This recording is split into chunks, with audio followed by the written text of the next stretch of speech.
Hello student, आप chapter पढ़ रहे हैं फोटोसिंथेसिस इन हायर प्लांट और उसमें आज पढ़ेंगे कि कैसे NADPH और ATP का यूज होता है। ठीक है, ATP और NADPH एक एनर्जी जो होती है कहाँ से बनी थी? ये बनी थी लाइट रिएक्शन से। कहाँ से बनी थी? लाइट रिएक्शन से। ठीक है, लाइट रिएक्शन से बनने वाले प्रोडक्ट क्या थे? वो थे NADPH और ATP, यही बने थे लाइट रिएक्शन से। आपको ये पता है कि और उसके साथ साथ ऑक्सीजन रिलीज हुआ था ना, ऑक्सीजन रिलीज। लेकिन अब हम जो पढ़ेंगे ऑक्सीजन तो रिलीज हो गया, एटमॉस्फेयर में चला गया, क्लोरोप्लास्ट हो गए। ठीक है, इसके बाद जो हम पढ़ेंगे इसका जो यूज होता है ATP का, कैसे यूज होता है। बन तो गई लाइट रिएक्शन में, लेकिन ये जो होती है इसका यूज जो होता है वो किसमें होता है? बायोसिंथेटिक फेज में। बायोसिंथेटिक फेज, सिंथेटिक फेज कहाँ पर होता है? ये होता है स्टोमा में। कहाँ पर होता है? ये स्टोमा में। पूछ आता है कि लाइट रिएक्शन जो होती है वो कहाँ पर होती है? थाइलाकॉइड पर होती है, थाइलाकॉइड मेम्ब्रेन पर होती है। लेकिन ये जो होती है बायोसिंथेटिक फेज जो होता है वो थाइलाकॉइड के चारों तरफ होता है, वो स्टोमा, उसमें ये बायोसिंथेटिक फेज होता है। क्या होता है? बायोसिंथेटिक। जिसे क्या बोलते हैं? Dark reaction. क्या बोलते हैं? Dark reaction. ठीक है, ये डार्क रिएक्शन जो होती है ना, ये डायरेक्टली लाइट पर डिपेंड नहीं रहती। किस पर नहीं रहती? डायरेक्टली लाइट पर डिपेंड नहीं रहती। लाइट पे जो डिपेंड रहती है वो लाइट रिएक्शन रहती है। लेकिन ये क्या होती है? लाइट से बने प्रोडक्ट पर डिपेंड रहती है। कौन? बायोसिंथेटिक फेज है, डार्क रिएक्शन। लाइट से बने प्रोडक्ट कौन कौन से हैं? वो हैं लाइट से बने प्रोडक्ट ATP एंड NADPH। ये जो एनर्जी है ये लाइट से बने हुए प्रोडक्ट हैं, इन पर क्या होती है? ये डार्क रिएक्शन डिपेंड रहती है बायोसिंथेटिक फेज। ठीक है, क्यों? क्योंकि ये डार्क रिएक्शन डायरेक्ट लाइट पर डिपेंड नहीं रहती। इस बायोसिंथेटिक फेज क्यों बोला गया? क्योंकि इसमें जो फॉर्मेशन होता है वो किसका फॉर्मेशन होता है? शुगर का फॉर्मेशन, ग्लूकोज का फॉर्मेशन होता है। ठीक है, ग्लूकोज या शुगर का फॉर्मेशन होता है। क्लियर है? इसलिए इसे क्या बोला गया है? Biosynthetic phase. और भी प्रोटीन वगैरह जो होते हैं ये पार्ट है उसी के हैं। क्लियर है? इसके बाद हम बात करते हैं कि ये तो पता चल गया यूज, लेकिन हमें ये पता होना चाहिए कि फर्स्ट भी जब हम क्या मान सकते हैं कि कार्बन जो होता है वो सीधा सीधा क्या होता है? CO2 और H2 जो होते हैं सो जाते हैं, जिससे क्या बनता है? शुगर बनता है, CH2O। क्या होता है? CH2O, ये बनता है शुगर। ये हम मानते हैं, लेकिन बाद में चलकर क्या हुआ? इस पर डिस्कवरी हुई, रिसर्च हुई, कई साल लगे, जिससे पता चला कि कार्बन जो होता है कार्बन डाइऑक्साइड का, उसको ट्रेस किया गया। जब पता चला कि कैसे कैसे उसका यूज होता है ये बताया। जब सेकेंड वर्ल्ड वार सेकेंड, तो कुछ टाइम पर क्या थी? न्यूक्लियर की रिसर्च में चल रहा था। ठीक है ना, तो वो कौन कर रहा था? न्यूक्लियर पे वर्क कौन कर रहा था? अमेरिका। ठीक है, वर्ल्ड वार सेकेंड। उससे पहले कुछ नहीं था। तब उसमें क्या हुआ था? तो वर्ल्ड वार 2 में ही क्या किया था? अमेरिका ने जापान के ऊपर यूज किया था परमाणु। ठीक है, उस दौरान क्या था? उस न्यूक्लियर का, उससे जो निकलने वाली आइस रेडियो एक्टिव है, उनसे जो यूज किया था वो किसी क्या थे? साइंटिस्ट थे। उन साइंटिस्ट का नाम क्या है? Melvin carry. क्या नाम है? Melvin carry. उन मेलविन कैरी को क्या हुआ था? वो पहले साइंटिस्ट हुए जिन्होंने उसका सही प्रयोग किया न्यूक्लियर का, मतलब रेडियो आइसोटोप का। किसने? Melvin carry. इसलिए उन्हें 1961 में केमिस्ट्री में नोबेल प्राइज दिया गया। किसको? Melvin carry. तो इन्होंने क्या किया? इन्होंने रेडियो आइसोटोप का यूज किया। रेडियो आइसोटोप क्या है? किसी के एटम को पता करने के लिए, ट्रेस करने के लिए यूज किया जाता है। और उसमें जो रेडियो आइसोटोप जो था उसमें रेडियो एक्टिव किसका यूज किया था? रेडियो एक्टिव को कार्बन 14 का यूज किया था। किसको? कार्बन डाइऑक्साइड जो उसकी जो मूव कर रही थी, कहाँ कैसे फंक्शन, उसको ट्रेस करने के लिए उन मेलविन कैरी ने इसका यूज किया था। क्लियर है? Radio isotope, radio active, carbon 14। इसलिए इनको क्या है? केमिस्ट्री में आपको ये पता है कि नोबेल प्राइज दिया गया था 1961 में। 1961 याद रखना। क्लियर है।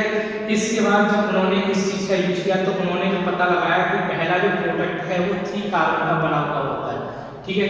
लेकिन उन्होंने जब ये चीज देखी तो उन्होंने किस पर किया था, वो एक एल्गी था, एल्गी पे काम कर रहे थे, उस एल्गी का नाम क्या था, क्लोरेला। क्या नाम था, क्लोरेला। क्लोरेला जो एल्गी है, यूनिसेलुलर एल्गी, उसमें क्या था, उसका यूज किया गया था, किसको, इसका रेडियोएक्टिव का कार्बन को। उसमें फोटोसिंथेसिस जब करती है क्लोरेला तो उससे पता चल जाता है कि हाँ भाई ये ऐसे कार्बन जो होता है ऐसे यूज हो रहा है, ठीक है। अब कैसे यूज हो रहा है ये हम पता करेंगे, ठीक है ना, ये आपको पता चल गया। अब जब उसने जब देखा कि मूवमेंट देखा कि कैसे कैसे काम कर रहा है, तो उन्होंने देखा कि ये कार्बन जो जाके जब फिक्स करता है फोटोसिंथेसिस में डार्क रिएक्शन, तो पहला प्रोडक्ट जो बनता है वो उन्होंने मालूम किया था कि 3 कार्बन का एक फॉस्फोग्लिसरिक एसिड होता है। कितने कार्बन का, 3 कार्बन का फॉस्फोग्लिसरिक एसिड होता है। जो फर्स्ट प्रोडक्ट है जो इसमें बनता है वो बनता है आपका किसमें, वो बनता है डार्क रिएक्शन पहला प्रोडक्ट। Is that clear. ये 3 कार्बन का फॉस्फोग्लिसरिक एसिड, ये जो उससे पहले जब ये बना तो उससे पहले ये मानता जाता था कि कार्बन डाइऑक्साइड का एक ही मॉलिक्यूल होता है, उसको जो 3 कार्बन का बन रहा है किसी इस बात का एक्सेप्टर जो होगा बाइंड करने वाला, अपने साथ रखने वाला, वो कितने कार्बन का होगा, 2 कार्बन का, तभी तो 3 प्लस हो गया, 3 कार्बन हो गया, तो 3 कार्बन है फॉस्फोग्लिसरिक एसिड, ये मानते थे। लेकिन उसके बाद और स्टडी हुई तो उन्होंने पता किया कि ऐसा एक एक्सेप्टर होता है, एक ऐसा CO2 का एक्सेप्टर होता है, उस एक्सेप्टर को क्या किया जाता है, ठीक है ना। ये क्या था, जब उसमें सालों स्टडी हुई, कई सालों स्टडी के बाद क्या पता चला कि ये 2 कार्बन का नहीं होता, जो CO2 एक्सेप्टर जो होता है, CO2 एक्सेप्टर जो होता है वो कितने कार्बन का होता है, 3 कार्बन का, कितने कार्बन, सॉरी 5 कार्बन, कितने, 5 कार्बन। ये 5 कार्बन का एक क्या होता है, एक्सेप्टर होता है, उस एक्सेप्टर में से गैस कीटो सुगर होता है, क्या होता है, उसे कीटो सुगर होता है, कीटो सुगर, कितने कार्बन का, 5 कार्बन का, क्लियर है। 5 कार्बन का कीटो सुगर होता है, और ये कीटो सुगर जो होती है उसका पूरा नाम क्या है, ग्लूकोज बाइफॉस्फेट। इससे क्या बनाता है, ग्लूकोज 1,5-बाइफॉस्फेट, क्योंकि उसके 2 कार्बन, एक फर्स्ट कार्बन पे और एक 5 कार्बन पे क्या होता है, फॉस्फेट ग्रुप जुड़ा हुआ होता है, इसलिए इसे पूरा नाम क्या है, ग्लूकोज 1,5-बाइफॉस्फेट। तब सालों स्टडी के बाद पता चला कि कार्बन CO2 का एक्सेप्टर होता है वो 5 कार्बन का एक कीटो सुगर होता है, उसका नाम क्या है, RUBP, जिसे बोला जाता है glucose one five biphosphate. Is that clear. इसके बाद उन्होंने क्या किया, फिर उन्होंने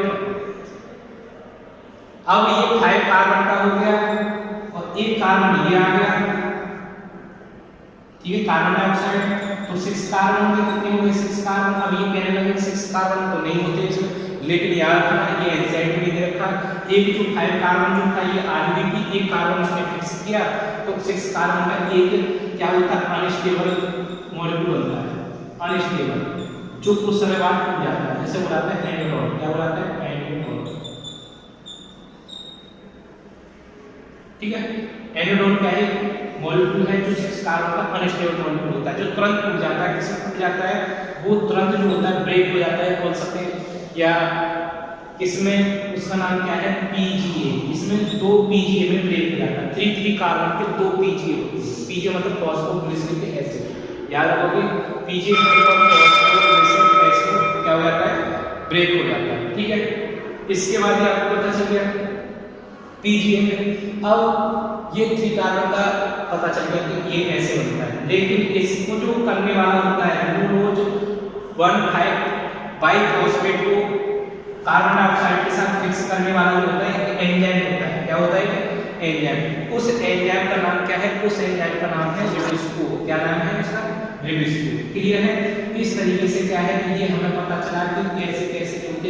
अब ये फर्स्ट प्रोडक्ट जो बनता है किसमें, जब उन्होंने कैल्विन ने बताया कि फर्स्ट प्रोडक्ट जो होता है वो क्या है, फॉस्फोग्लिसरिक एसिड, क्या है फर्स्ट प्रोडक्ट, फॉस्फोग्लिसरिक एसिड, ठीक है। लेकिन कई सालों के जब उसमें क्या था और साइंटिस्ट ने क्या की स्टडी की, उन्होंने देखा कि भाई फर्स्ट प्रोडक्ट यही होता है और भी होता है, तो उन्होंने कुछ पर देखे तो कुछ प्लांट ऐसे भी देखे जिनमें क्या देखा उन्होंने फर्स्ट प्रोडक्ट जो था वो क्या था ऑक्सैलोएसिटिक एसिड, ठीक है ना। कुछ मोस्टली प्लांट में क्या देखा गया, मोस्टली प्लांट में देखा गया, मोस्टली प्लांट्स में क्या देखा गया, मोस्टली प्लांट्स में देखा गया कि फर्स्ट प्रोडक्ट था वो था पीजीए, पीजीए मतलब कि फर्स्ट प्रोडक्ट, ठीक है ना, फॉस्फोग्लिसरिक एसिड, फॉस्फोग्लिसरिक एसिड ये फर्स्ट प्रोडक्ट था, ठीक है ना। लेकिन उस साइंटिस्ट ने क्या किया, बाद में देखा कुछ सम प्लांट, कुछ ऐसे प्लांट थे जिनमें क्या था, सम प्लांट में कुछ प्रोडक्ट थे जिनमें देखा गया ओ डबल ए मतलब कि ऑक्सैलोएसिटिक एसिड, ऑक्सैलोएसिटिक एसिड, ठीक है। ऑक्सैलोएसिटिक एसिड था वो देखा गया कुछ प्लांट में, ठीक है। वो हेचेंसलर ने उसको कितने कार्बन का था, वो था 4 कार्बन था, और ये भी था 3 कार्बन, ये कितने कार्बन था 3 कार्बन। इस तरीके से उन्होंने स्टडी की, किसने, ये 3 कार्बन में देखे थे, एल्यूमिनियम लिखे थे, ठीक है। उसने इसके बाद जो था हेचेंसलर ने बोला था C4 पथ में क्या बोला जाता है हेचेंसलर साइकिल जो थी वो बाद में पता किया था कि कार्बन 4 का एक प्रोडक्ट होता है जिसे बोला जाता है ऑक्सैलोएसिटिक एसिड, क्लियर है। इसके बाद जो नेक्स्ट हम लेक्चर पढ़ेंगे वो कैल्शियम साइकिल पढ़ेंगे।